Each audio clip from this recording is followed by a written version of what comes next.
Assalamualaikum warahmatullahi wabarakatuh. Bertemu lagi dengan saya Anissa untuk belajar bahasa Indonesia.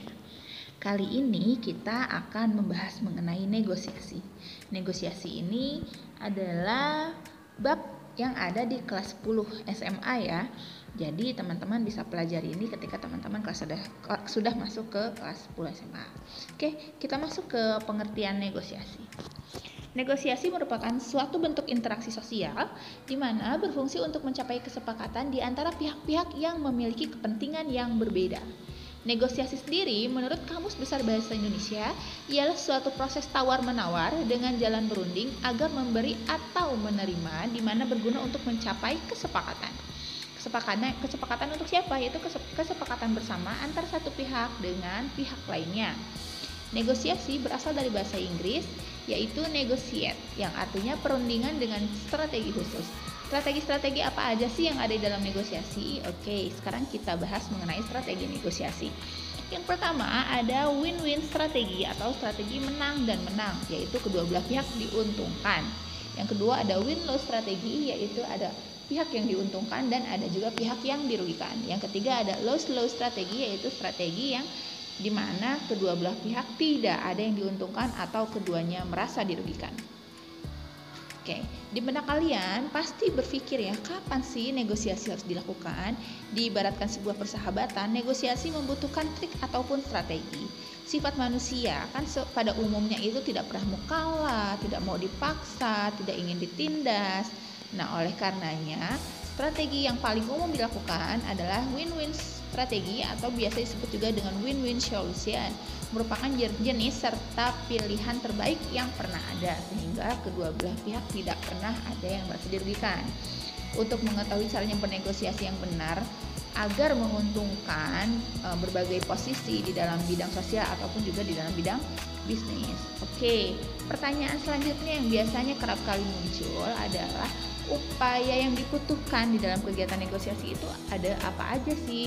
Upaya di dalam negosiasi yang dibutuhin adalah jika kita tidak memiliki pilihan yang baik untuk menyelesaikan masalah yang dihadapi ataupun mendapatkan sesuatu yang kita inginkan tersebut gitu. Nah, jadi ketika kita melakukan negosiasi sebisa mungkin kedua belah pihak merasa diuntungkan ya. Jadi jangan sampai setelah negosiasi selesai ada satu pihak yang tidak terima dengan hasilnya begitu. Makanya strategi win-win solution atau win-win strategi lebih banyak dipilih oleh kebanyakan orang untuk membuat kedua belah pihak merasa nyaman. Oke, kita masuk ke ciri-ciri teks negosiasi.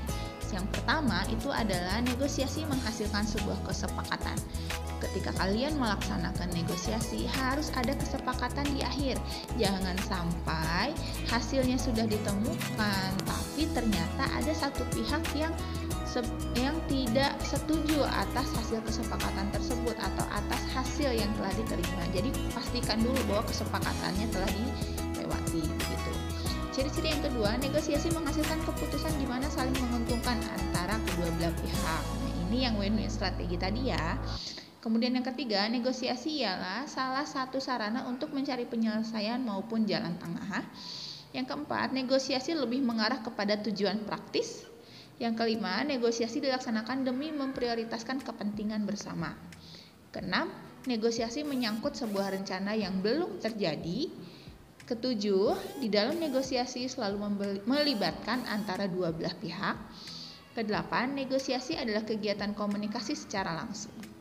Yang terakhir, negosiasi umumnya dalam bentuk dialog maupun diubah menjadi monolog. Oke. Selanjutnya kita masuk ke dalam struktur teks negosiasi. Nah, teman-teman, apabila suatu hari nanti teman-teman diminta oleh guru kalian untuk membuat teks negosiasi, maka harus ada beberapa struktur yang harus teman-teman tempuh. Baik, kita masuk ke dalam struktur teks negosiasi. Struktur yang pertama itu ada judul. Jadi kalian tentukan dulu apa sih yang mau kalian bahas, gitu ya. Kemudian yang kedua masuk ke dalam orientasi. Orientasi itu adalah kalimat pembuka di dalam sebuah teks negosiasi, bisa berupa salam, sapa, perkenalan diri dan lain sebagainya. Kemudian masuk ke orientasi yang selanjutnya yaitu pengajuan. Pengajuan ini biasanya disampaikan oleh pihak yang memiliki barang atau produk yang ingin ditawarkan. Dijelaskan dulu produknya seperti apa, harganya seperti apa, keuntungan, kualitasnya seperti apa, dan lain sebagainya. Lanjut kepada penawaran. Penawaran dilaksanakan oleh kedua belah pihak. Dilaksanakan untuk saling mengetahui satu sama lain apa sih sebenarnya yang ingin yang diinginkan atau diharapkan oleh penjual dan juga diinginkan oleh pembeli. Lalu masuk ke dalam persetujuan. Ini adalah kesepakatan kedua belah pihak sehingga kedua belah pihak merasa diuntungkan. Selanjutnya ada penutup. Setelah mengetahui mengenai orientasi, dapat disimpulkan bahwa struktur teks negosiasi itu tidak baku. Karena ini juga bergantung lagi seperti apa proses negosiasi yang kalian lakukan di dalam kehidupan sehari-hari. Gitu. Namun perlu diperhatikan, hal yang harus dihindari selama negosiasi ialah menghindari hal-hal di mana bisa merugikan kedua belah pihak. Dengan begitu, agar menghindari hal-hal tersebut, negosiasi perlu dilaksanakan dengan cara-cara yang santun. Antara lain, yang pertama, menyesuaikan suatu pembicaraan untuk ke arah yang tujuannya praktis, jadi tidak bertele-tele, kemudian dapat dipahami oleh kedua belah pihak, dan lain sebagainya. Kedua, mengakomodir butir-butir sebuah perbedaan di antara kedua belah pihak. Jadi jangan sampai ada kesalahpahaman yang diterima oleh salah satu pihak sehingga akan menimbulkan prasangka yang tidak diharapkan. Selanjutnya, mengajukan suatu pandangan baru namun mengabaikan pandangan yang telah ada tanpa memaklumi atau mengindahkan kedua belah pihak. Jadi, ketika kita menawarkan sebuah produk atau jasa yang ingin kita jual atau ingin kita beli, maka kita jangan sampai ada hal yang kita abaikan. Jadi setiap hal itu harus kita perhatikan sehingga setiap pandangan yang disampaikan oleh penjual dan juga pembeli itu dapat kita akomodir atau kita pertimbangkan. Selanjutnya, mengalokasikan tugas serta tanggung jawab kedua belah pihak. Yang terakhir, memprioritaskan atau mengelompokkan saran dan pendapat antar kedua belah pihak. Nah, untuk melakukan negosiasi ada langkah-langkah yang harus dilakukan oleh penjual dan juga pembeli. Yang pertama, menentukan sebuah tujuan. Selanjutnya, menentukan pihak-pihak yang berkaitan di dalamnya. Kemudian menentukan konflik yang akan dibahas, menentukan solusi dalam suatu penawaran, dan yang terakhir menentukan model kesepakatan. Oke, untuk membuat teks negosiasi itu harus ada kaidah kebahasaannya ya. Kaidah kebahasaan yang pertama adalah bahasa persuasif. Bahasa persuasif itu apa sih? Persuasif itu merupakan suatu bahasa di mana digunakan untuk membujuk ataupun menarik perhatian. Seperti pada sebuah kalimat, barangnya bagus, cocok untuk Anda, atau sepertinya sepatu ini sangat pas digunakan oleh Anda, dengan harga sekian Anda pasti akan terlihat lebih sporty, dan lain sebagainya. Oke, kaidah selanjutnya ada kalimat deklaratif. Kalimat deklaratif adalah kalimat di mana disampaikan dalam bentuk pernyataan dan bukan pertanyaan ya, yang berfungsi agar memberikan informasi maupun berita mengenai hal sesuatu. Jadi ini biasanya disampaikan oleh si penjual, disampaikan untuk menjelaskan kualitas barang, keunggulan, dan lain sebagainya. Yang selanjutnya, bahasanya harus sopan. Di samping mempunyai kalimat deklaratif, bahasa yang digunakan pun harus sopan. Siapa yang harus sopan? Kedua belah pihak, agar keduanya merasa nyaman ketika melaksanakan negosiasi.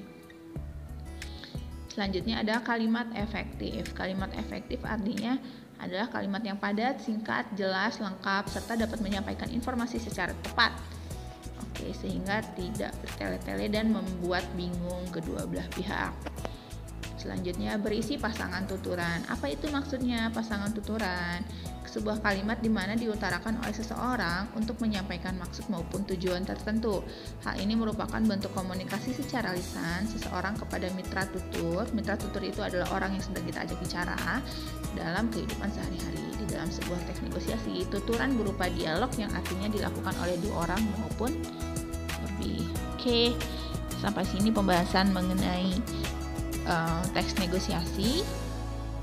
Semoga bermanfaat dan juga kita bisa praktik membuat teks negosiasi.